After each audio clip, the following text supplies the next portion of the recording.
15 বছরের নিচে কেউ হজে যেতে পারবে না।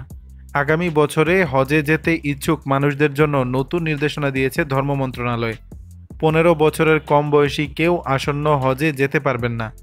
সৌদি সরকারের হজ ও ধর্ম মন্ত্রণালয়ের নির্দেশনা অনুসারে এ সিদ্ধান্তের কথা জানিয়েছে ধর্ম মন্ত্রণালয়। বুধবার মন্ত্রণালয়ের উপসচিব মামুন আল ফারুকের সই করা এক বিজ্ঞপ্তিতে এসব তথ্য জানানো হয়েছে।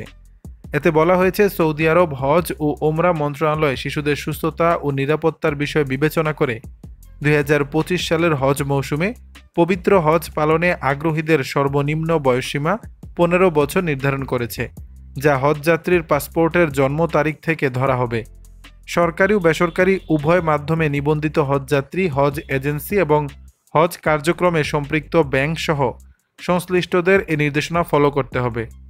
15 বছর বয়সী নিবন্ধিত শিশু হজযাত্রী ও প্রযোজ্য ক্ষেত্রে শিশু হজযাত্রীর সঙ্গে যাওয়া অভিভাবক হজযাত্রীর পরিবর্তে প্রাক নিবন্ধিত হজযাত্রী প্রতিস্থাপন করা যাবে।